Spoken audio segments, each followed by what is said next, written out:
तो बहुत ही scary experiences हुए थे। एंड ये जो मेरी फ्रेंड है ये मेरे साथ स्कूल से है और हम 6th स्टैंडर्ड से बेस्ट फ्रेंड्स हैं। और हमने सोचा कि चलो अब ऑस्ट्रेलिया चलते हैं, साथ में चलते हैं, मज़े करेंगे। और जब हम वहाँ पे गए, पढ़ने के लिए गए थे, घूमने के लिए? नहीं पढ़ने के लिए गए थे, पढ़ने के लिए गए थे, वहीं पे पढ़ते पढ़ते मज़े करेंगे। हाँ। और जब हम वहाँ पे पहुँचे तो उसके साथ ना बहुत ही ज़्यादा वियर्ड चीज़ होने क्या लगी। एक थोड़ा वो बताओ कि कहाँ पे एग्जैक्टली ऑस्ट्रेलिया का कौन सा एरिया था, कहाँ ऑस्ट्रेलिया पे में थे? मेलबर्न गए थे हम, 2016 में गए थे एंड ईयर एंड में गए थे। तो ईयर एंड इज़ बेसिकली नवंबर दिसंबर वाला, तो तब तो वो वाला तो टाइम वहाँ पे होता है ना। ऑस्ट्रेलिया में समर्स होती है? हाँ, ऑस्ट्रेलिया में समर्स होती है तब, और वहाँ पे क्रिसमस होता है, तो उनका क्रिसमस भी गर्म वाला क्रिसमस होता है, नो स्नो। तो हम वहाँ पे गए हैं जब, तो सबके मतलब सब अपने घर चले जाते हैं ना, क्योंकि हॉलीडे टाइम है, तो खाली खाली था सब कुछ। हम हॉस्टल में रुके हैं, वो भी खाली है, और सब कुछ यूजुअली खाली है और बड़ी शांति। और अब मेट्रोपॉलिटन सिटी से जा रहे हो, दिल्ली से जा रहे हो, और वहाँ पे यहाँ पे इतना शोर है, वहाँ पे जाके एकदम शांति, 4-5 बजे सब कुछ, सब एकदम तो शांत वहाँ हो सब जाता है। कुछ शट हो जाता था? हाँ, 6-7 ओ क्लॉक ना बहुत जल्दी शट हो जाता है। यहाँ तो शुरू ही सब लेट होता है एंड वाइब ही यही है। तो वहाँ पे सब बहुत जल्दी शट हो जाता था, जिसकी वजह से ना बहुत अकेला अकेला सा फील होने लग जाता था। तो अडेप्ट करना बहुत ज़्यादा डिफ़िकल्ट था, लेकिन आई थिंक उसको हैंडल नहीं हो पाया वो। और वो प्रे भी बहुत करती थी, लेकिन उसको हैंडल नहीं हो पाया वो। और उसके बाद हम एक दिन सो रहे थे एंड उसको आप बहुत लोग ही ज़्यादा, हॉस्टल में थे या अपार्टमेंट ले रखा था आपने? हम लोगों ने अपार्टमेंट ले रखा था। और वो हम सो ही रहे थे, अलग रूम था, लेकिन हम सो अलग अलग रूम में सो रहे थे। और वो एकदम से आई मेरे पास बोल के कि मेरे को बहुत ही ज़्यादा गंदा सपना आया है। तो उसको ये सपना आया था कि एक डेड बॉडी है एंड सब लोग ऐसे वाइट कपड़े मौन करते हैं, वाइट कपड़े पहनते हैं, तो वो वाइट कपड़े पहने हैं, सब उसके आसपास बैठ के रो रहे हैं। और बहुत ही जैसे मूवीज़ में नहीं दिखाते, स्कैरी सा सीन होता है, सब रो रहे हैं, आगे पीछे हिल रहे हैं, बहुत ही ज़्यादा डरावना था। और मेलबर्न इज़ 5.5 आवर्स आगे। तो इंडिया में तब अराउंड 4 ओ क्लॉक हो रहे होंगे जब सपना आया था। तो घर पे कॉल किया उसने कि सब ठीक है घर पे। उसको लगा कुछ घर पे हो गया उसके, उसको कहा कि सब ठीक है घर पे, बोला हाँ सब ठीक है। तो उसके बाद वो सो गई। और जब वो सो गई उसके बाद अराउंड 4-5 आवर्स लेटर उसकी मम्मा का कॉल आता है कि बेटा क्या हो गया था सुबह एकदम से। तो बोला कुछ नहीं, मुझे बस डरावना सा सपना आया था, किसी की डेड बॉडी वगैरह दिख रही थी और ऐसा लग रहा था कि कुछ हो गया है घर में, और बहुत ही ज़्यादा स्कैरी लग रहा था। तो मेरे को लगा कि आपको लोगों को कुछ हो गया है। एंड उसकी मम्मी ने बोला नहीं हमें तो कुछ नहीं हुआ है, लेकिन हमारे घर के जो नीचे रहती हैं शी हैज़ पास्ड अवे। ओह अच्छा। या एंड हम दोनों की हालत बहुत ज़्यादा बुरी हो गई कि हाउ इज़ इट पॉसिबल कि ये दिख रहा है, क्योंकि ऐसे आज से पहले उसके साथ नहीं हुआ था ये। तो वो बहुत ज़्यादा डरावना हो गया था इंसिडेंट। और ऐसा भी नहीं कि वो उन आंटी से बहुत ज़्यादा क्लोज थी जिनकी डेथ हो गई या कुछ हुआ, वो बस दिखा है समहाउ। एंड उस दिन के बाद से उसको बहुत ज़्यादा विजन्स दिखने लग गए थे, इतने ज़्यादा विजन्स दिखने लगे कि क्लोज लोगों के साथ अगर कुछ हो रहा है, उसके साथ अगर कुछ होने वाला है तो उसको पता चल तो ये जाता है। वैसे अब जब से अपार्टमेंट में शिफ्ट हुए तुम, कितने दिनों से होने लग गया था, मतलब कितने डेज हो गए थे रहते हुए कि visions wrong? Probably 2 months, but I don't think उस अपार्टमेंट से कनेक्शन था। It was just that she had turned 18। तो ऐसा मैंने स्पिरिचुअली बहुत ज़्यादा पढ़ा है कि जब कुछ आपकी सर्टेन एज आ जाती है, आपको कोई गिफ्ट्स मिलने होते हैं जो आप पास्ट लाइफ से कैरी कर रहे होते हो, वो आपको आ जाते हैं somehow, they just God does his magic या जो भी होता है। तो ऐसे हुआ है एंड वो जैसी 18 टर्न हुई तो उसको दिखने लग गई थी चीज़ें। ऐसा कुछ कंट्रोल नहीं कर सकती थी वो कि उसको क्या दिख रहा है क्या नहीं दिख रहा है, बस दिखता था। और ये सोते सोते ही होता था या कभी भी विजन्स आ जाते थे? सोते सोते होता था। और आफ्टर अ सर्टेन पॉइंट, मैं आगे बताऊंगी आपको, आफ्टर अ सर्टेन पॉइंट ऐसे होने लग गया था कि उसको फील होने लग गया था कि मेरे साइड में कोई है, और माइंड में इमेजेस आने लग गई थी। ठीक है, तो आगे चलते हैं। तो ये हुआ एंड जैसे मैंने बताया कि उसको सब सब नहीं बट मोस्टली पता चलने लग गया था कि कुछ हो रहा है, कुछ होने वाला है। तो एक दिन उसे सपना आया कि उसकी फैमिली में कोई है, 3 लोग हैं जो हवन करा रहे हैं, और वो हवन करा रहे हैं, फुल ऐसे डार्क वाइब्स है उसकी, और पूजा हो रही है, तंत्र हो रहे हैं, स्कल्स पड़े हुए हैं, और ये सब उसको सपने में दिख रहा है।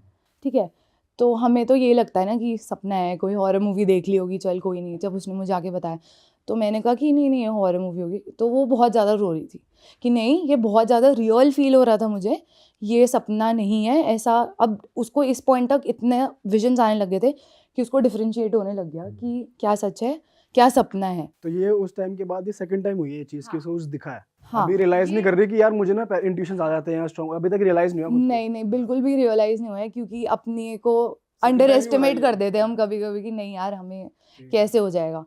तो फिर जब उसको ये वाला जब सेकंड टाइम सपना आया तो इट फेल्ट वेरी रियल, और इतना ज़्यादा रियल हो रहा था कि ऐसा लग रहा था कि वो प्रेजेंट थी वहाँ पे, या उसके सामने ही हवन हो रहा है और मंत्र पढ़े जा रहे हैं और फुल ब्लैक मैजिक वाली वाइब आ रही थी।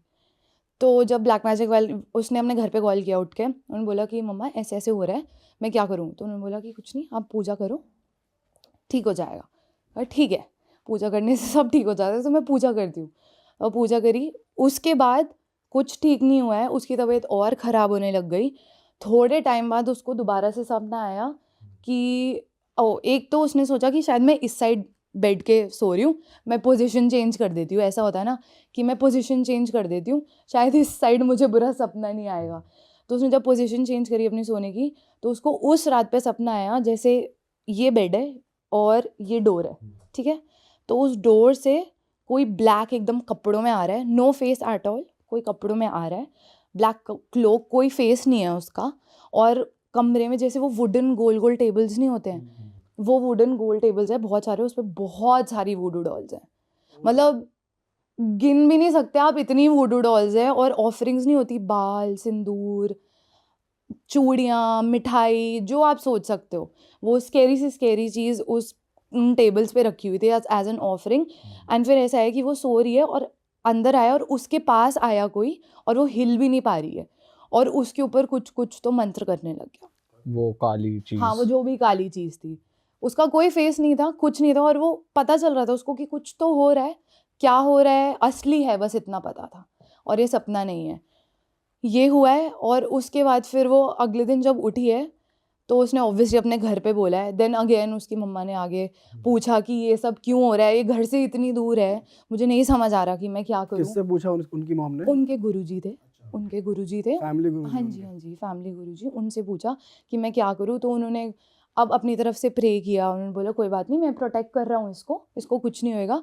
और अब जब कोई घर से इतना दूर होता है, एक तो आपको ऑलरेडी स्टडीज़ का इतना प्रेशर होता है, आपको काम भी करना होता है, आपको घर के भी काम करने होते हैं, तो it gets very very overwhelming. ऐसे ऊपर से आपके पास ऊपर कोई नेगेटिव चीज़ें हो रही हैं, तो आप तो कैसी मेंटल स्टेट में होगे मैं इमेजिन भी नहीं कर सकती हूँ वो।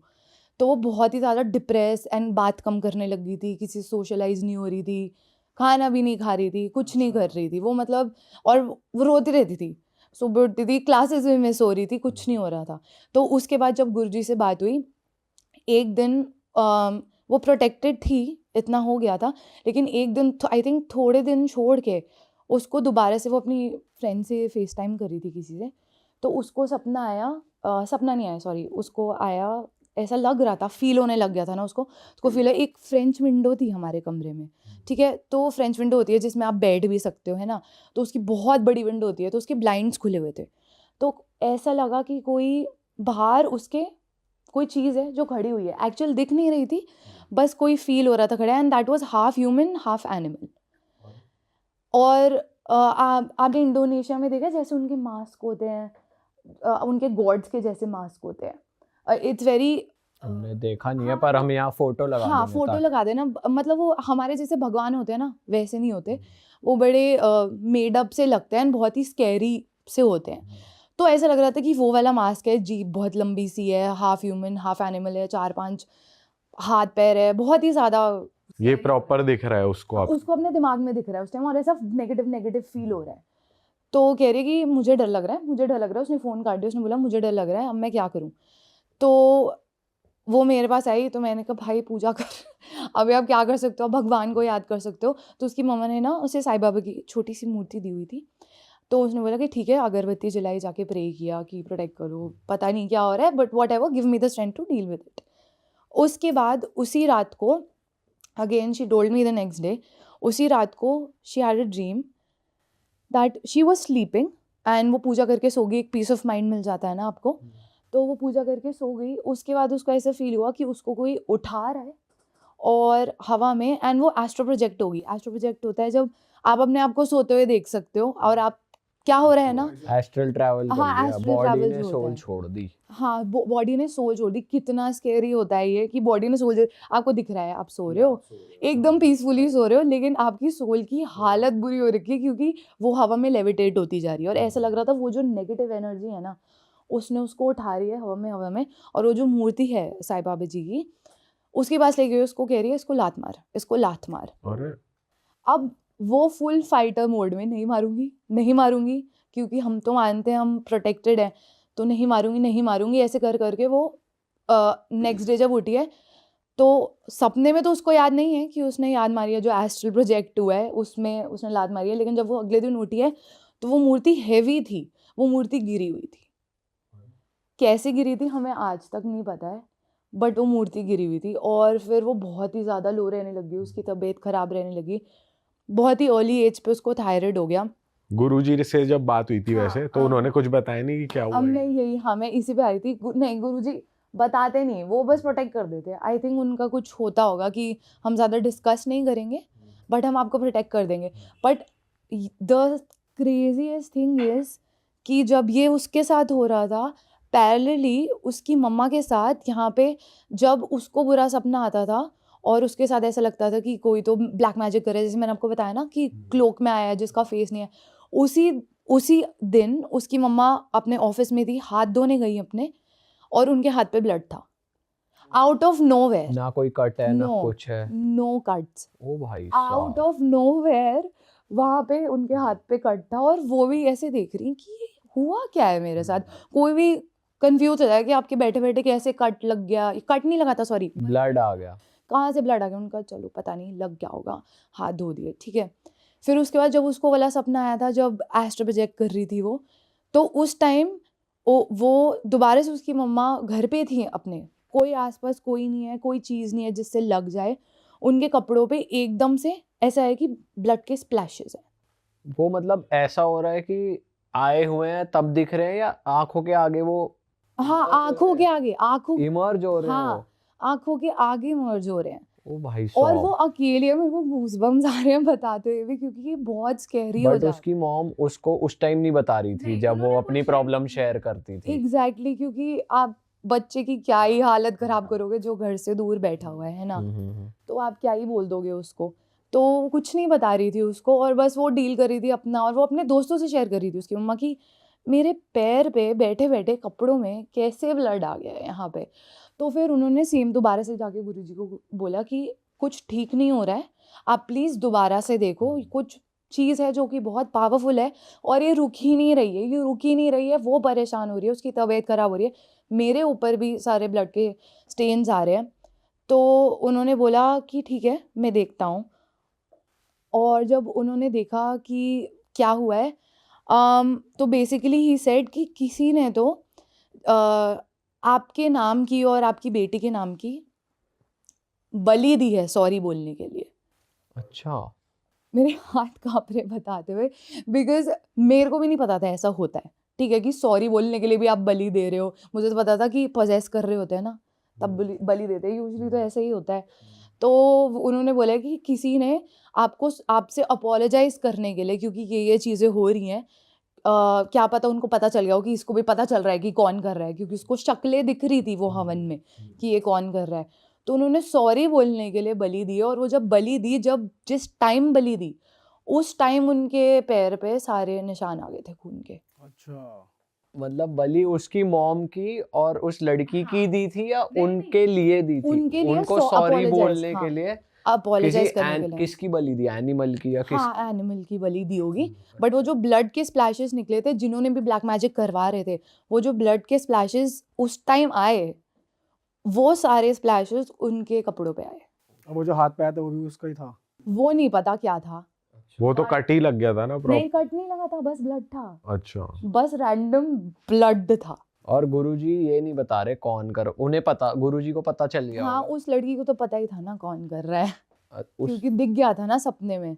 पर आप कह रहे थे कि शक्ल नहीं दिख रही नहीं थी। नहीं, वो उसकी नहीं दिखी थी शक्ल, जो ब्लैक मैजिक करने आया था वूडू डॉल्स के साथ ब्लैक क्लोक में। लेकिन जब सपना आया था ना कि हवन कर रहा है वो उसी के वो घर। तंत्र का पूरा सेटअप है, तो वो उसके रिलेटिव्स थे। हाँ जी, रिलेटिव्स ही होते हैं ओके। मोस्टली रिलेटिव्स ही थे जिन्होंने करा है। और रिलेटिव्स को पता चल गया कि इनकी प्रोटेक्शन चालू है, तो अब इनको सॉरी बोल दो कि वरना भाई हमारा माफ हो कर जाएगा। दो, हमसे गलती हो गई है, बट ऐसी चीजों के लिए आप माफी कैसे दे सकते हो? जल्दी सुधर गए, ये तो अलग ही बात है वैसे। कोई नहीं सुधरे, उसके बाद भी चीजें होती रही ठीक है। है, कंटिन्यू करते हैं। मतलब लोग तो ऐसे करते हैं, बट वो जो बलि दी उसके बाद उनकी मम्मा के साथ, उनके साथ भी ऐसी इंट्यूशंस होती रहती थी। और आई थिंक वही चीज़ इसको कैरी फॉरवर्ड होगी थी आगे, बिकॉज जनरेशन्स में चीज़ें चलती है तो वो आगे भी चली जाती है। तो ये उसके साथ हुई थी। तो फिर वो बहुत ही ज़्यादा बीमार हो गई, मतलब मैंने जैसे बताया कि उसको थायराइड हो गया और वो बीमार रहने लगी, सोशलाइज नहीं, खाना नहीं खा रही थी, वेट लॉस बहुत ज़्यादा होने लग गया था आउट ऑफ नोवेयर। कितने किलो की हो गई थी? क्लोज टू 40, क्लोज टू 40 हो गया था, एंड दैट्स अनहेल्दी। ठीक है, पतला होना है बट इतना भी नहीं कि आप बीमारियां लग जाएं आपको, तो वो अनहेल्दी लेवल पे हो गई थी। तो हमने बोला कि ठीक है, अभी यहाँ पे रहना ठीक नहीं है क्योंकि क्लासेस मिस हो रही थी, पढ़ाई नहीं हो रही, कुछ भी नहीं हो रहा है, we should go back. And फिर उसके बाद हम इंडिया वापस आ गए, हम दोनों ही। और हम जब इंडिया वापस आ गए उसके बाद तो इंट्यूशन बहुत ही ज़्यादा स्ट्रॉन्ग हो गई उसकी। मतलब ऐसा होता था कि उसके लव्ड वंस जो थे, उससे पहले मैं ये बताना चाहूँगी क्योंकि इतनी सारी चीज़ें हो रही थी उसके साथ, तो she was like okay I need to do something कि मैं प्रोटेक्टेड रहूँ। उसे खुद रियलाइज होने लगा। हाँ, बिकॉज उसकी फैमिली ना ऑलरेडी स्पिरिचुअल थी कि वो प्रे करते थे, मेडिटेट करते थे, तो बचपन से ही आपने पूजा पाठ देखा होता तो आपको पता होता है यार आपको इसी राह पे जाना है, पता होता है आपको ईविल एंड गुड का। तो वो उसने बोला कि ठीक है, मेरे कुछ कोर्सेज करे उसने, फिर मेडिटेशन के, आपके पॉडकास्ट पे भी लोग आए हैं जो एंजल हीलिंग के बारे में बात करते हैं और रेकी के बारे में बात करते हैं, तो इस सब के कोर्सेज करे उसने, चक्रा हीलिंग, कि अपने आप को प्रोटेक्टेड रखे और अपने लव्ड वंस को, बिकॉज आप में स्टार्टिंग में इतनी पावर होती है कि आप लोगों को तो क्या हील करोगे, खुद को ही आप प्रोटेक्टेड रखो। तो जब ये वाले कोर्सेज करे वो खुद, उसकी ऑरा बहुत स्ट्रांग हो गई है उसके बाद से उसको जो बैड ड्रीम्स होते थे, ऐसा होता था कि कभी कभी लगता था कि उसके बेड के साइड में कोई खड़ा हुआ है और उसको लिटरली लेके जाना चाह रहा है अपने साथ। वही सेम वो दिखता था जो उसे कुछ दिखा भी था। होता जस्ट तो इंडिया आने के बाद तो बंद हो गया था ये, या इंडिया नहीं, ये होता था बट वो प्रोटेक्टेड थी, अब बस ये डिफरेंस था। तो उस लेवल पे नहीं होता था कि उसका स्कोल ही कोई निकाल के जा रहा है, एस्ट्रो प्रोजेक्ट हो रहा है, ये सब नहीं होता था। लेकिन ये होता था कि हाँ, बेड के साइड में कोई है, आवाज सुनाई दे रही है सोते तो सोते। फील हो रहा है, मतलब ये सब चीजें, बट हाँ वो उसका कुछ कर नहीं पा रहे हैं। हाँ, क्लैरवॉयंस जैसे आपकी बढ़ जाती है ना, तो आपको सुनाई दे रहा होता है, तो वो बढ़ गया था, उसको फील हो रहा था, लेकिन वो कुछ कर नहीं पा रहे थे। वो प्रोटेक्टेड थी क्योंकि उसने इतनी सारी चीजें अब सीख रही थी। तो अब उसको इंट्यूशंस आने लग गई उसके घर वालों के लिए। जैसे उसके बहुत ही क्लोज फ्रेंड था एक, एंड उनके जो बाबा थे, ठीक है, तो उसको एक दिन सपना आया, ठीक है, और ये सब सपनों में ही होता था, जगते जगते नहीं होता। उसको एक दिन सपना आया कि उस टाइम जून चल रहा था, तो उसको सपना आया कि वो व्हील चेयर पे है, उन्होंने ग्रे स्वेटर पहना हुआ है, वाइट कुर्ता पहना हुआ है और ब्राउन शॉल डाली हुई है, और वो व्हील चेयर पे और वो घर आ रहे हैं, ठीक है। उस टाइम ही वॉज फाइन, तो वो उनसे भी बहुत ज़्यादा क्लोज थी, इसलिए उसको ये सपना आया। तो उसने कॉल करके बोला कि मुझे ऐसे ऐसे सपना आया है, please take care of him, because sweater पहने तो क्लियरली सर्दी का टाइम होगा, बट ये विजन आया जून में, तो इतने मंथ्स पहले आ गया था। अब ये विजन है कि इतना स्टॉप हो गया कि कुछ तो गड़बड़ होने वाली है, अब देख लो आप, ठीक है। आगे नहीं पता चल रहा था। तो और व्हाट हैपेंड वाज कि दिसंबर में ही उनको he got really sick and he got admitted to the hospital and now he is no more, now he is no more sadly, but जब वो घर आए थे हॉस्पिटल से, बीच में वो घर भी आए थे, तो उन्होंने सेम कपड़े पहने हुए थे जो सपने में देखा था, एकदम सेम। तो उसको बेसिकली वही विजन आया था कि वो हॉस्पिटल से वापस आए और वो व्हील चेयर पे थे। अरे बाप रे। तो ऐसे ऐसे विजन्स दिखने लग गए उसको। और विजन दिखे हैं जिसमें उसके बहुत ही क्लोज में उसके मौसा जी थे, जिनको कैंसर था, और जिनको कैंसर था तो वो कोविड का टाइम था इस टाइम, तो वो मिलने नहीं जा पा रही थी। तो उसने एकदम से अपनी मम्मा को बोला कि अब बस मेरे को लेके जाओ। एक दिन वो जिद करने लगी कि मुझे लेके जाओ, लेके जाओ, लेके जाओ। तो ठीक है, लेके जाते हैं, को पासेस वगैरह बनाए, उसकी मम्मा डॉक्टर है, तो उन्होंने पासेस वगैरह बनाया, किसी तरह घर से निकालो। अरे फर्स्ट वेव थी कोविड की, तो आपको पता ही है कितना स्कैरी सीन हो रखा था। और फिर उसको लेके गई, उसने 3 दिन बताए उधर, ठीक है, कि मौसी जी वो काफ़ी क्लोज थे, फादर फिगर की तरह। 3 डेज़ बाद she came back home and ऐसा हो रहा था कि नोएडा में है, तो हम हॉस्पिटल लेके जाते हैं उनको, वो वाले हॉस्पिटल, क्योंकि जिस हॉस्पिटल में प्रेजेंटली उनकी केयर हो रही है वो अच्छी नहीं हो रही है।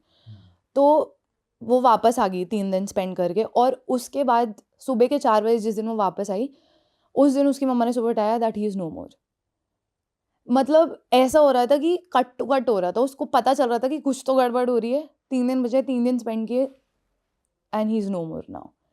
तो और उसके बाद उसके घर पे गए, उनके घर पे गए, सॉरी, मौसी जी के घर पे गए वो, और उनको भी कोविड हो गया, मतलब जो मेरी दोस्त थी उसको भी कोविड हो गया, तो वो क्वारंटीन हो गया।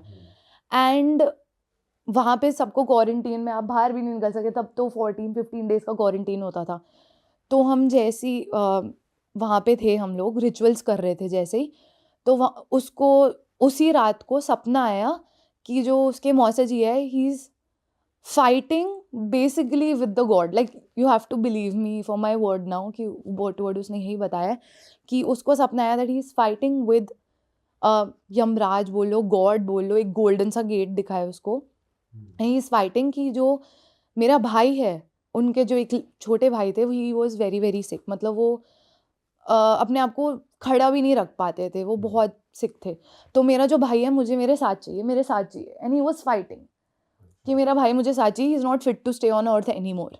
मतलब स्ट्रेट अप उसको यही सुनाई दे रहा था, और ऐसे होता रहा एंड फिर उसके बाद उसको विजन आया 22 जून दिखा उसको, ठीक है, दिखा। और उसके बाद एंड 22 जून को उनके जो छोटे भाई थे, ही पास्ड हुए, ही जस्ट पास्ड हुए एंड ही, उनको कोविड था। ये जो विजन दिखे हैं कि वो ऊपर लड़ रहे हैं, मतलब गॉड से लड़ रहे हैं, तो ये उसने कन्वे किया फैमिली में, किसी और को बताया? हाँ, उसने बताया, क्योंकि एक तो ना आप किसी को ना बताओ ना, सोचेंगे कि क्या बोल रही है, पागल है। और अपना कोविड के टाइम पे जब ऑलरेडी आपके घर में एक डेथ हो रखी है, आप नहीं बोल सकते हो ये बात, आपको ना मुंह से ही निकालने में बड़ा अजीब लगेगा। तो अब ये बता रहे हो आप, तो बस उसने अपनी बहन को बता दिया। बिलीव कर रहे थे क्योंकि ये चीज़ें ऑलरेडी उसके साथ इंसिडेंट्स होते थे ना, तो उनको पता था कि इसको पहले कुछ तो दिख रहा है, कुछ तो चीज़ है। हाँ, इसको पता चलता रहता है एंड दिखता है, तो उन्होंने बिलीव किया। उसने सिर्फ अपनी बहन को बताया था उस टाइम, बिकॉज वो ऑब्वियसली उनसे बहुत ज़्यादा क्लोज थी। तो दैट्स व्हाट हैपेंड। एंड वो तो जो ऑस्ट्रेलिया में चीज़ें हो रही थी जिसकी वजह से आप दोनों को इंडिया आना पड़ गया, तो कन्फ्रंटेशन हुई या उस चीज़ का क्लोजर हुआ कि वो एक्टिविटीज़ होनी बंद हो जाएं या कुछ पता चल जाए या कुछ भी, मतलब वो चीज़ें रुक जाएं, या उन रिलेटिव से कन्फ्रंटेशन की क्यों रिलेटिव से ना कन्फ्रंटेशन करना वर्थ इट ही नहीं है क्योंकि कभी कोई एक्सेप्ट करेगा ही नहीं ना। आप क्या प्रूफ लेके जाओगे? पहली बात तो क्या बोलोगे, सपना आया था, ये तो आप बोल ही सकते। लेकिन जिन्होंने किया, पूरे घर को पता है कि वो करते हैं।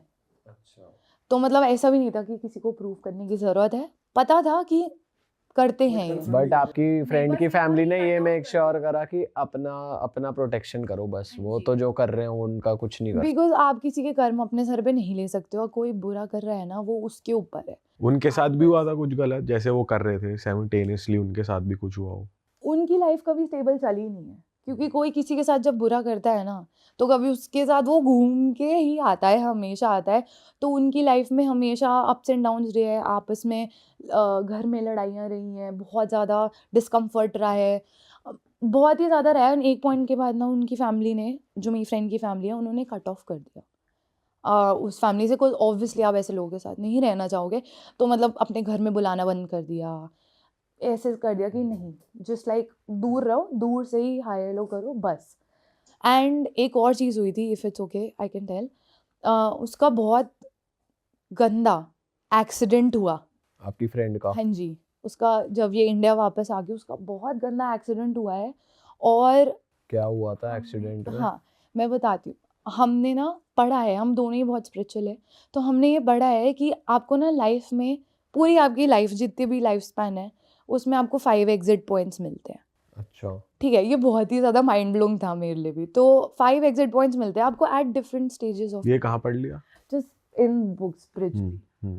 तो एंड पॉडकास्ट में भी मैंने सुना है, like if you Google about it आपको पता चलेगा कि आपको आपके लाइफ स्पैन में 5 एग्जिट पॉइंट्स मिलेंगे, डिपेंडिंग आप 20 ईयर्स पे हो, 40 पे, 35 पे, कभी भी। और ये आपको पता नहीं होता, आपकी सोल को पता होता है, ठीक है।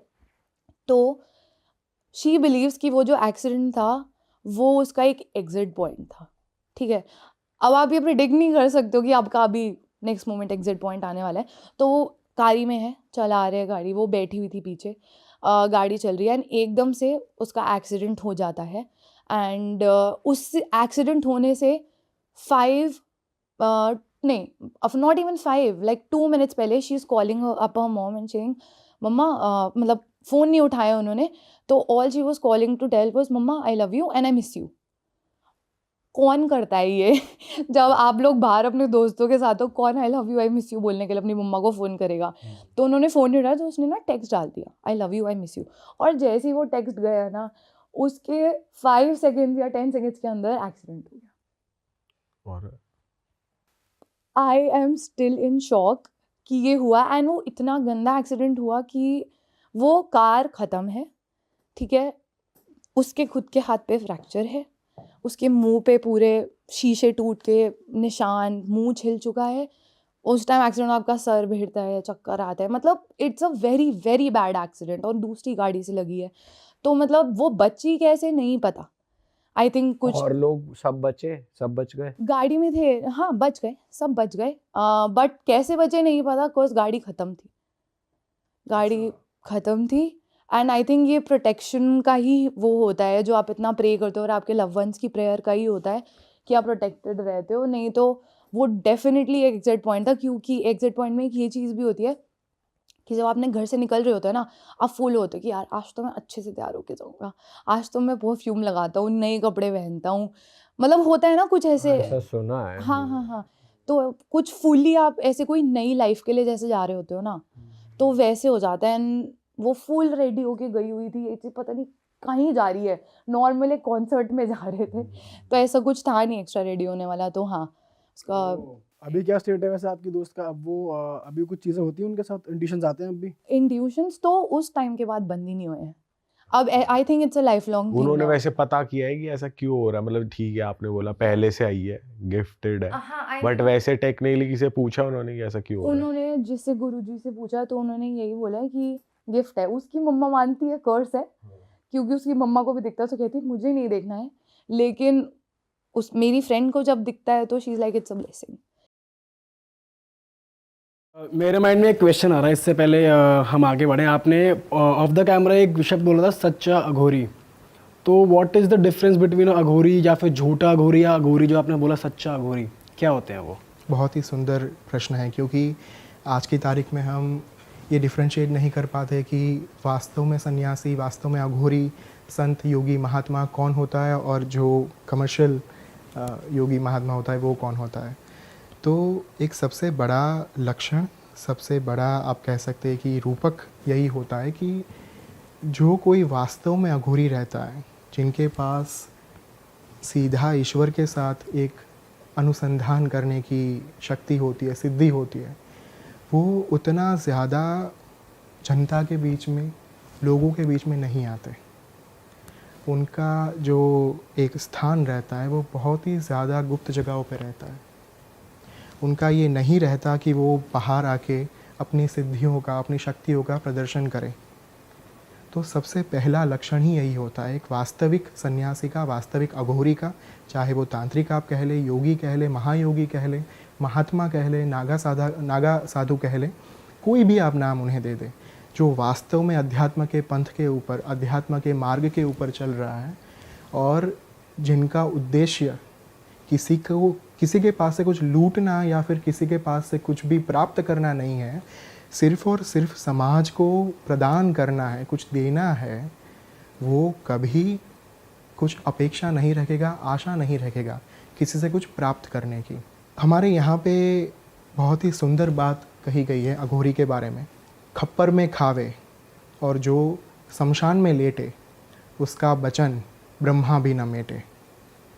जिसका अर्थ है जो खप्पर में खाता है। खप्पर यानी ह्यूमन स्कल, कपाल।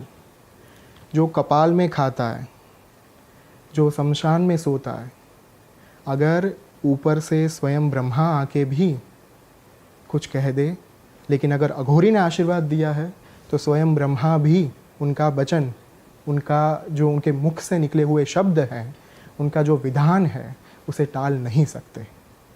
तो ये होता है वास्तविक अघोरी कि आपको कभी, मैं तो ऐसे अघोरी से मिला हूँ जो अगर हमारे बीच में भी बैठे हो ना, आपको पता तक ना चले कि वो वास्तव में अघोरी है। अच्छा, तो उनके मतलब जो उन्होंने कपड़े पहने होते हैं, उनका जो मतलब उनके जो body language and all of that, वो एकदम डिफरेंट रहता है। बिल्कुल, क्योंकि साधना के समय पे जो चीज़ें करनी होती है, जो एक रिचुअल्स को फॉलो करना रहता है ना, वो कभी सामान्य जीवन में उसका शो ऑफ नहीं करेंगे। अगर आपके साथ कोई वास्तविक अघोरी आकर बैठ जाए तो जीन्स में ही बैठेगा। अच्छा, हमें लगा, हमारा तो यही इमेज बनी हुई थी कि भस्म रमी हुई, बाल लंबे लंबे, वस्त्र होंगे या नहीं पता नहीं, वही अघोरी होते हैं। सिर्फ वही अघोरी नहीं होते, वो ऐसे अघोरी होते जिनका शमशान के अंदर रहना, अगर उनके गुरु ने आदेश दिया है कि आपको चाहे कुछ भी हो जाए, संसारिक जीवन में आपको नहीं जाना है, तो ही वे अघोरी शमशान में रहेंगे। गुरु के आदेश पर कुछ कुछ अघोरी आज की तारीख में सांसारिक जीवन भी जी सकते हैं, और ये पहले से चला आ रहा है। ऐसा नहीं कि आज का ये नया क्या कुछ ट्रेंड आ गया है, ऐसा नहीं है। सारी चीज़ें पहले से होती आ रही है, लेकिन हमें पता बहुत कम है इस चीज़ के बारे में। तो उनकी फैमिली, मतलब ऐसा भी अलाउड है उनको कि वो फैमिली अपनी आगे बढ़ा सकते हैं? बिल्कुल बिल्कुल अलाउड है। मैं आपको, ब्रह्मचारी रहते हैं वो? एक अघोरी है तमिलनाडु के, जिन्होंने अघोर काली संस्थान वहाँ पे तमिलनाडु में उन्होंने स्थापित करी है, अघोरी गुरु मणिकंदन। उनके गुरु ने आदेश दिया था कि आपको कुछ साधनाएं में आगे बढ़ने के लिए, प्राप्त करने के लिए, सिद्धियां प्राप्त करने के लिए और ईश्वरत्व को प्राप्त करने के लिए आपको शादी करनी पड़ेगी, विवाह करना पड़ेगा।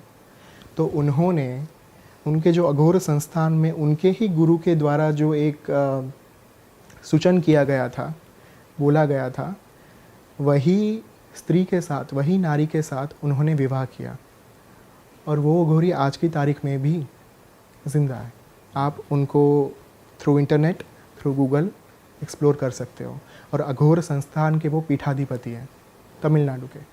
सर, अघोर शब्द को एक्सप्लेन करो, ये कल्चर कहाँ से आता है हमारे पुराणों में?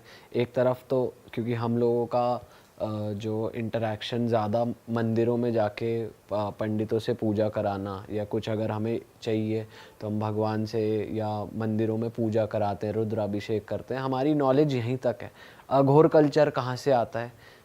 कब एक इंसान अघोरी के पास जाता है, या मेन पर्पस ऑफ अ अघोरी क्या होता है? अघोर का जो एक लेमैन अगर हम मीनिंग कहे, एकदम सरल भाषा में अगर बात करें, कि जो घोर नहीं है, जिनसे भयभीत नहीं होना है, जिनसे डरना नहीं है, वो होता है अघोरी। जो सबसे पहले अघोरी थे वो स्वयं देवाधिदेव महादेव थे। उन्हीं के द्वारा अघोर पंथ की स्थापना की गई, उन्हीं के द्वारा अघोर क्रियाएं दी गई। अघोरियों का और अघोर पंथ का ये मानना होता है कि अगर पूरे विश्व का, पूरे ब्रह्मांड का सृजन स्वयं ईश्वर ने किया है, तो उसमें से एक भी चीज़ बुरी कैसे हो सकती है, एक भी चीज़ खराब कैसे हो सकती है? चाहे वो आप शमशान की बात ले लें, चाहे आप मलमूत्र की बात ले लें, चाहे आप खप्पर की बात ले लें, कपाल की बात ले लें, कंकाल की बात ले लें। आज की तारीख में जब भी हम ये रिचुअल्स हमारे यहाँ पे फॉलो किए जाते हैं कि जब हम शमशान में जाते हैं, तब किसी की अंतिम क्रिया के बाद घर पे आके हम नहा लेते हैं, क्योंकि हम नहीं चाहते कि कोई नेगेटिव एंटिटीज़ हमारे साथ आकर घर में कुछ डिस्टर्बेंस क्रिएट करें। लेकिन अघोरी जो रहते हैं वो इसी एंटिटीज़ के थ्रू अपना काम कराते हैं, और इन्हीं के थ्रू वो लोक कल्याण का काम करते हैं। उनका एक, आप कह सकते हो कि ये ट्रेडमार्क रहता है कि अगर ब्रह्मांड में सारी चीज़ें ईश्वर के द्वारा सर्जित है, उनके द्वारा सृजन किया गया है, तो मैं इन सारी एनर्जीज़ का उपयोग करके, इस्तेमाल करके भी लोक कल्याण का काम कर सकता हूँ।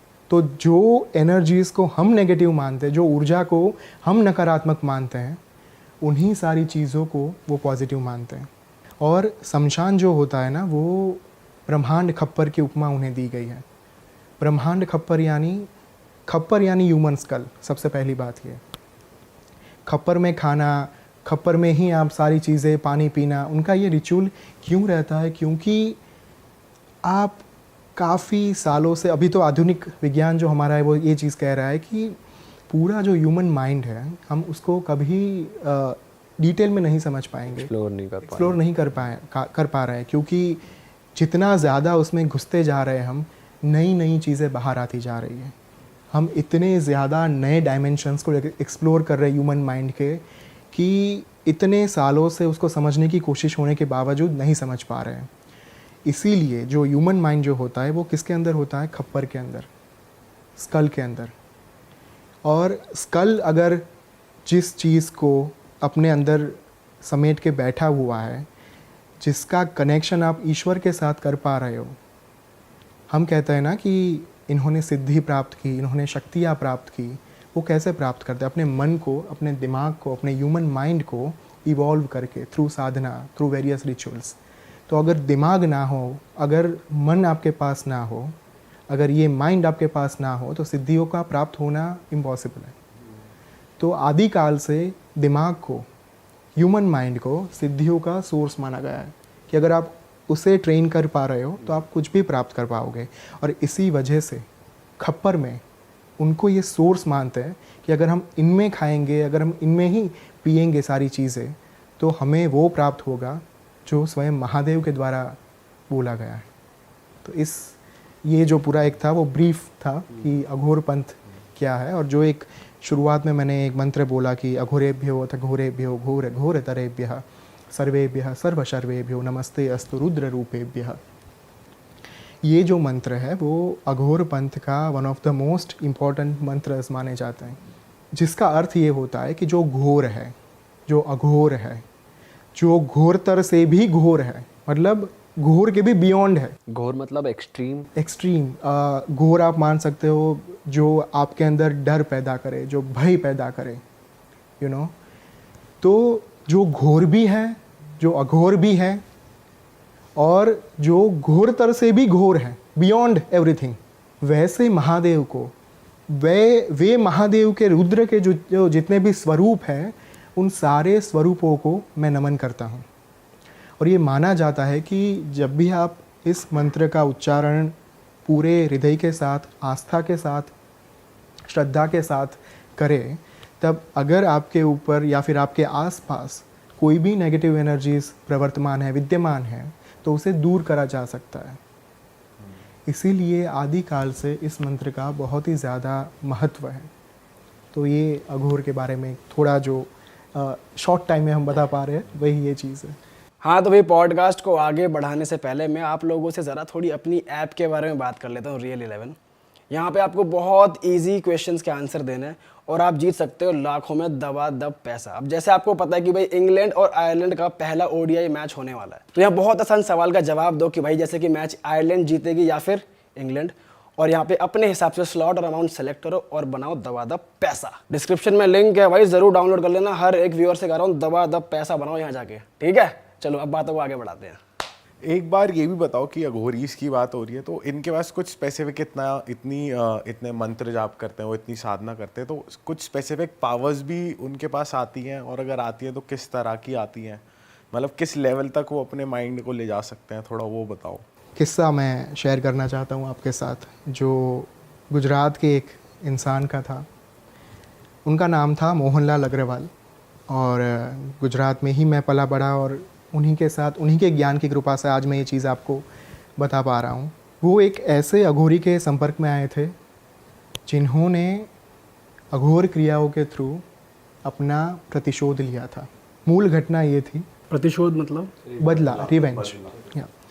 सो मूल घटना ये थी कि जो अघोरी थे उनसे वे मिले, और हमारे वहाँ पे चोटीला नाम का एक पर्वत है जहाँ पे माँ चामुंडा विराजमान है।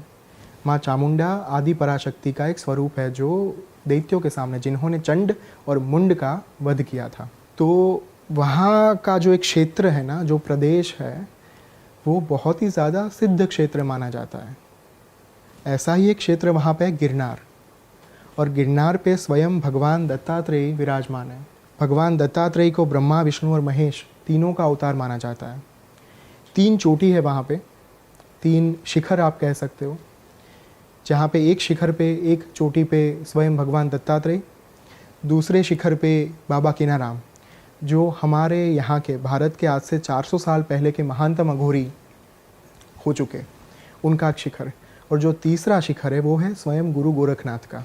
तो चोटीला, गिरनार, ये सारा जो एक क्षेत्र है ना, वो एकदम आसपास में है और जंगलों से घिरा हुआ है। इतने बड़े बड़े पहाड़ है वहाँ पे कि आपको अगर चढ़ना हो, आपको अगर उसे पूरा एक्सप्लोर करना हो, आज की तारीख में भी कोई नहीं कर पा रहा। इतना ज़्यादा गाढ़, इतना ज़्यादा गूढ़ वो माना जाता है पूरा। उसी क्षेत्र में ये अघोरी थे और उनका मिलना हुआ मोहनलाल अग्रवाल से, जिनके ज्ञान की मैं आज पूरी बात कर रहा हूँ, जिनका ये किस्सा मैं बता रहा हूँ आज की तारीख में। और उनका नाम था बाबा प्रयाग भारती। वो पहले अघोर क्रिया करते थे, बाद में वो नागा साधु बने। तो मोहनलाल अग्रवाल जब प्रयाग भारती को मिले, बापू प्रयाग भारती को, तब उन्होंने ये अपना पूरा पूर्वाश्रम बताया। आपको जानकर ये आश्चर्य होगा कि ये जो प्रयाग भारती बापू थे, नागा संत, वो अपने पूर्वाश्रम में यानी कि दीक्षा लेने से पहले एक एडवोकेट थे, वकील थे। वो अपना एक केस लड़ रहे थे, बहुत ही ज़्यादा हाई प्रोफाइल केस था उत्तर प्रदेश का। ही वॉज फ्रॉम प्रयागराज, जो उस समय पे, यानी मैं बात कर रहा हूँ आज से 7 डिकेड पहले की। उस समय पे इलाहाबाद उसका नाम था, राइट। इलाहाबाद से वो थे और वहीं पे अपनी प्रैक्टिस कर रहे थे लॉ की। वो जिस पार्टी के खिलाफ केस लड़ रहे थे, वो बहुत ही ज़्यादा इन्फ्लुएंशियल पार्टी थी, और इनके खिलाफ ये अपने, जिनका नाम था वेद प्रकाश शर्मा, जो बाद में प्रयाग भारती बने, लेकिन पूर्वाश्रम का नाम, दीक्षा के पहले का नाम था उनका वेद प्रकाश शर्मा। जब ये केस वो अपना जीत रहे थे, उस वक्त पे उनकी जो नेगेटिव पार्टी थी, सामने वाली पार्टी थी, उनको लगा कि अगर अभी कुछ नहीं किया गया ना, तो हम लोग ये केस हार जाएंगे। तो वेद प्रकाश को मेंटली डिस्टर्ब करने के लिए, उनको हानि पहुंचाने के लिए, सामने वाली पार्टी ने वेद प्रकाश जी की वाइफ का बलात्कार किया, उनका रेप किया, 4 लोगों ने मिलकर, और बहुत ही ज़्यादा इन्फ्लुएंशियल लोग थे।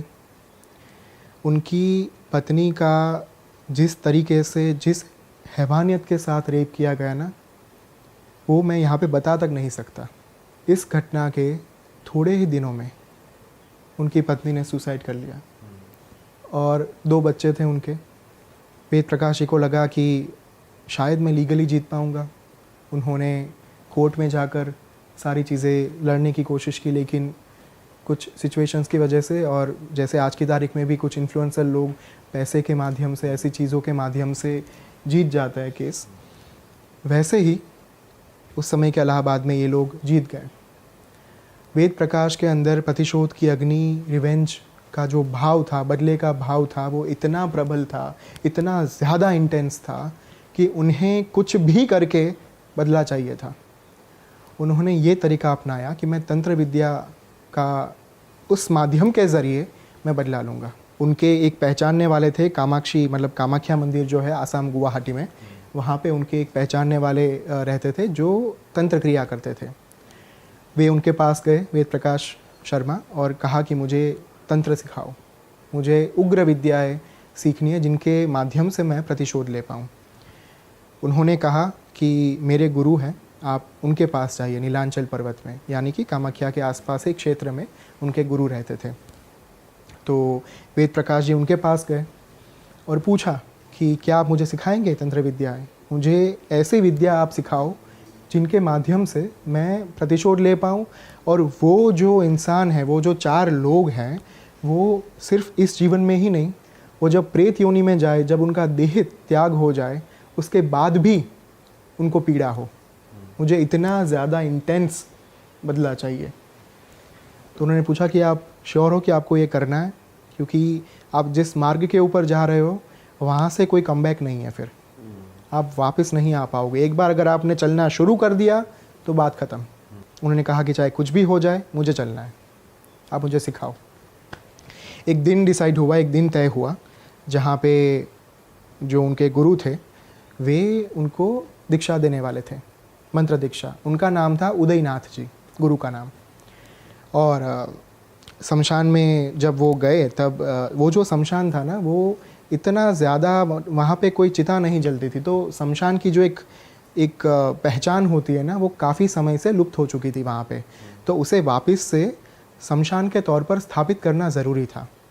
तो उदयनाथ जी ने प्रयाग भारती के साथ मिलकर, मतलब गुरु और शिष्य ने मिलकर, बहुत ही कामाख्या के जो सिद्ध शमशान है वहाँ से राख, शमशान की राख, मिट्टी और जली हुई हड्डियाँ ये लाकर, जो नया स्मशान था, जो नई जगह पे वो जो विधि करने वाले थे जहाँ पे, वहाँ पे उन्होंने शमशान को स्थापित किया। नए सिरे से इन्वोक करा गया शमशान को। सारी शमशान की जो ऊर्जाएं रहती है, जो एनर्जीज रहती हैं, उनको इन्वोक किया गया। विधि शुरू हुई। विधि शुरू होने से पहले उदयनाथ जी ने इनको कहा, वेद प्रकाश जी को, कि आप दिगंबर हो जाइए। दिगंबर यानी नग्न, अपने कपड़े उतार दीजिए। गुरु ने भी अपने कपड़े उतार दिए, दिगंबर होके वो दोनों शमशान में गए। और उदयनाथ जी ने आकर्षण क्रिया, आकर्षण विद्या की मदद से गांव में से एक भैंसे को बुला लिया, महिष को, जो एक राक्षस था हमारे यहाँ पे, महिषासुर। वो जो महिष होता है उसको बोला जाता है भैंसा हमारे यहाँ पे। तो आकर्षण क्रिया ये होती है कि जब आपके पास ये विद्या होती है, आकर्षण विद्या, आकर्षण क्रिया, तब आप कोई भी पशु या फिर पंछी, प्राणी, आप उनको अपनी विद्या की मदद से बुला सकते हो। जब आप जहाँ पे भी बैठे हो, आपने अगर किसी का स्मरण कर दिया कि मुझे भैंसा यहाँ पे चाहिए, मुझे गाय यहाँ पे चाहिए, मुझे ये पंछी यहाँ पे चाहिए, मुझे ये पशु यहाँ पे चाहिए, मुझे शेर यहाँ पे चाहिए, तो वो भी आपकी बात मानकर वहाँ पे आ सकता है। अपने आप आ जाते हैं। अपने आप आ जाते हैं। इंसान पे भी वर्क करता है ये? बिल्कुल करता है। बहुत सारी चीज़ें, वही तो अभिचार क्रिया के बारे में जब हम ये शुरू होने से पहले बात कर रहे थे, वशीकरण से लेकर बहुत सारी चीज़ें करी जाती है, षटकर्म जिन्हें कहा जाता है, तो वो इंसान के ऊपर लागू किया जाता है। ये आकर्षण क्रिया पशुओं के ऊपर और एनिमल्स के ऊपर करी जाती है। Coming back to the point, तो महिष को बुलाया गया गांव में से, मतलब भैंसे को बुलाया गया और विधि शुरू हुई। दोनों दिगंबर थे, बहुत ही ज़्यादा इंटेंस विधि थी। वहाँ पे यज्ञ कुंड प्रज्वलित था, उसमें उदयनाथ जी और वेद प्रकाश शर्मा दोनों आहुतियाँ डाल रहे थे और इतने उग्र मंत्रोच्चार हो रहे थे कि आपको ऐसा लगे कि वहाँ पे कोई तूफ़ान आ चुका है। बहुत ही ज़्यादा अलग प्रकार की उग्र ऊर्जाओं को, उग्र एनर्जीज़ को इन्वोक किया जा रहा था। और जब ये सारी चीज़ें होती है ना, तब पूरे शमशान के अंदर हाहाकार मच जाता है। ऐसी ऐसी आवाज़ें आती है, भूत प्रेत पिशाच, ये सारी जो नेगेटिव एनर्जीज़ होती है, जो गण माने जाते हैं, अलग अलग भगवान के, महादेव के गण माने जाते हैं, वे आके अपना प्रभाव, अपना इन्फ्लुएंस दिखाना शुरू करते हैं उस वक्त पे।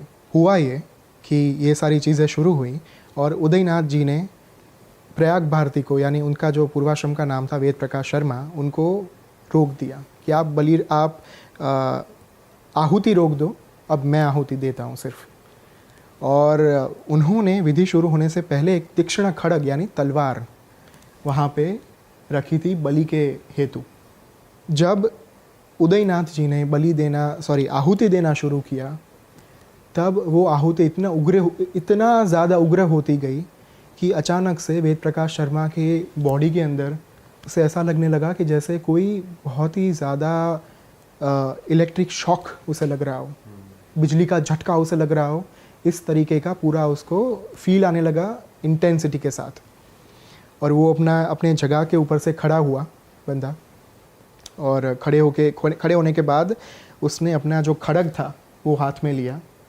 उस खड्ग के ऊपर उसने अपना रक्त लगाया काट के, और फिर उसी खड्ग से एक ही झटके में वो जो महिष वहाँ पे खड़ा था, जो भैंसा खड़ा था, उसका मस्तक धड़ से अलग कर दिया।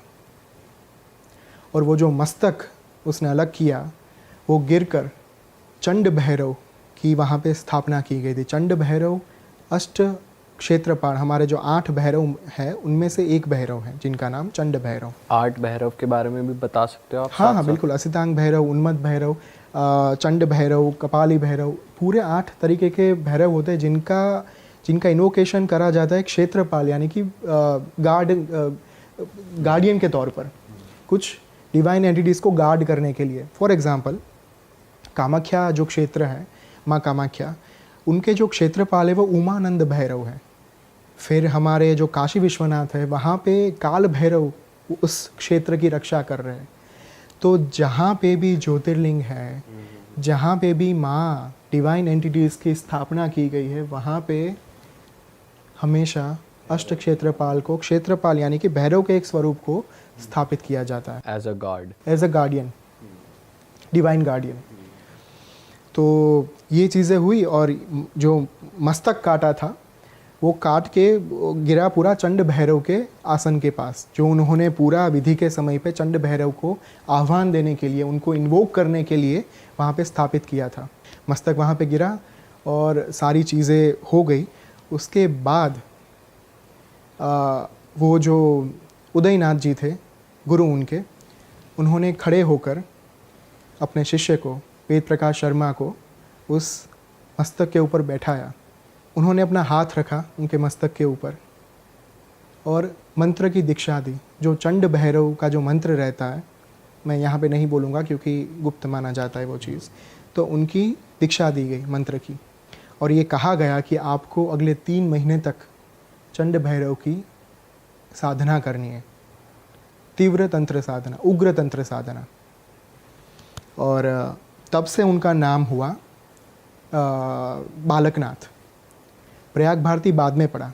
जो उदयनाथ ने तो जो दीक्षा दी, वो दीक्षा देने के बाद उनका जो नाम दिया गया वो था बालकनाथ जी। और ये नाम का भी बहुत ही एक डीप मीनिंग रहता है। कोई भी गुरु अपने शिष्य को ऐसे ही नाम नहीं दे देता।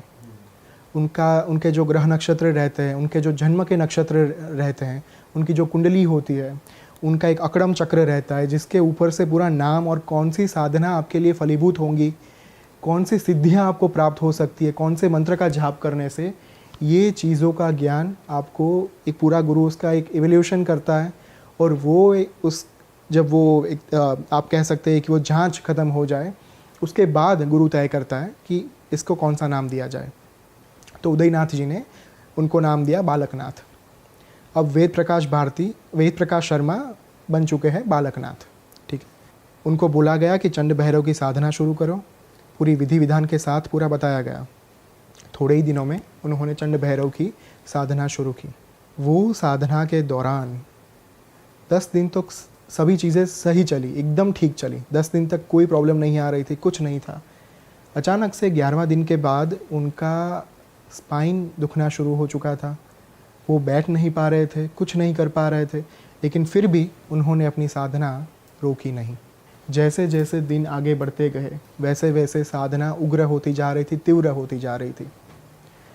और एक समय ऐसा आया जब शमशान के अंदर बहुत सारे भूत प्रेत पिशाच, उनका हाहाकार बढ़ने लगा।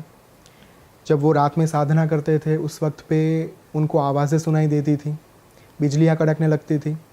और उन्होंने ये बात जब अपने गुरु को बताई, उदयनाथ जी को, तब उन्होंने कहा कि अब वक्त आ चुका है चंड भैरव के प्रागट्य का।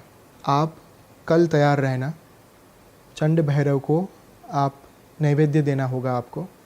नैवेद्य देने के बाद क्या क्या करना है ये मैं आपको बता रहा हूँ, अभी ध्यान से सुनिएगा। अगर इसमें कोई भी चूक हुई, कोई भी गलती हुई तो प्राण का खतरा हो सकता है, जान का खतरा हो सकता है। जो दिन आया, रात, जो पूरी साधना वास्तव में जब चंड भैरव प्रकट होने वाले थे, जिस दिन पे अचानक से बालकनाथ जी समाधि में चले गए। वो इतने ज़्यादा डीप चले गए अपने आप के अंदर साधना करते करते कि उनको आसपास के वातावरण का कुछ बोध ही नहीं रहा, ज्ञान ही नहीं रहा। वो अपने अस्तित्व से अनभिज्ञ बन गए, अनजान बन गए। सुबह उनको होश आया। मैं यहाँ पे ये नहीं बोल रहा हूँ कि वो सो गए थे, सोए नहीं थे, समाधि में चले गए थे।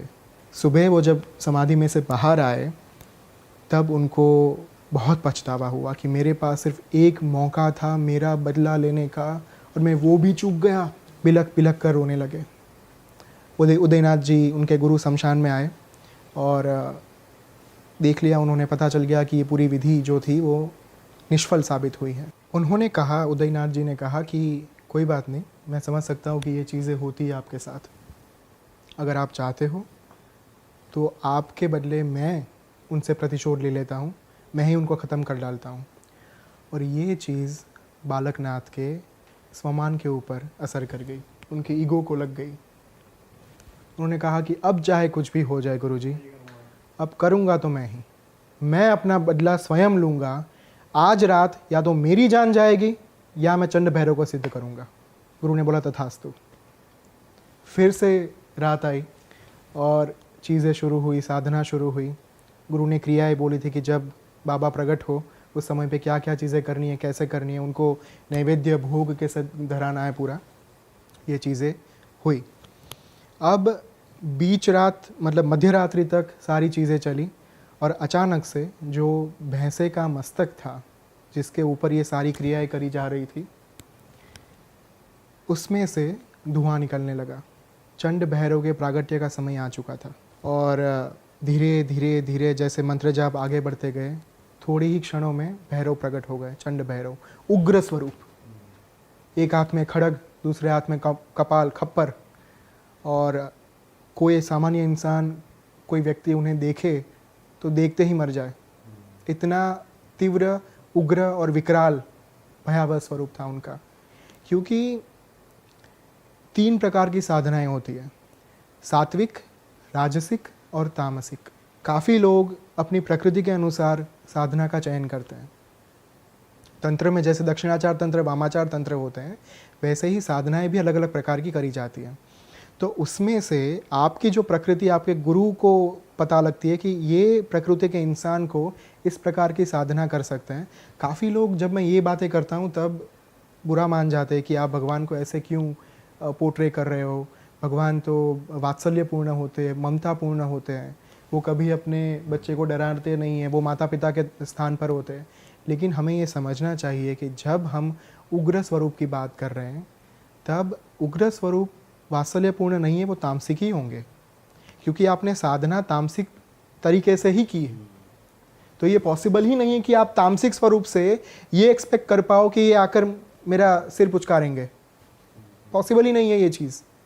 अगर आप सात्विक साधना कर रहे हो तो आपको वैसा फल मिलेगा, अगर आप तामसिक साधना कर रहे हो तो आपके सामने वैसी ही एंटिटी प्रकट होंगी, चाहे आप कुछ कर लो।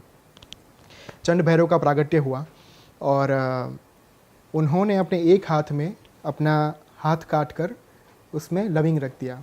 उनके गुरु ने बोला था कि जब वे स्वयं चंड भैरव आपका रक्तपान करें वो भोग के साथ, तभी आपको मांगना है उनसे वरदान।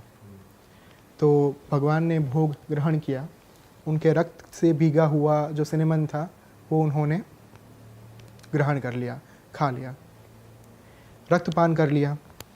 और इसके बाद उन्होंने पूछा, मांग पुत्र क्या चाहिए। मैं प्रसन्न हुआ। गुरु ने आदेश दिया था कि जब तक चंड भैरव 3 बार आपसे ना पूछे तब तक वरदान नहीं मांगना है। चंड भैरव ने पूछा, उन्होंने आंसर नहीं दिया बालकनाथ जी ने, वो अपना मंत्र जप करते रहे। 3 बार जब उनको पूछा गया तब जाकर बालकनाथ जी ने कहा कि मैं ये चाहता हूँ कि आगे से जब भी मैं आपका आह्वान करूँ, जब भी मैं आपको बुलाऊँ, तब आप यहाँ पे प्रकट हो जाना मेरे समक्ष। और बाबा ने तथास्तु कहकर उनका वो अंतर्ध्यान हो गए, अदृश्य हो गए।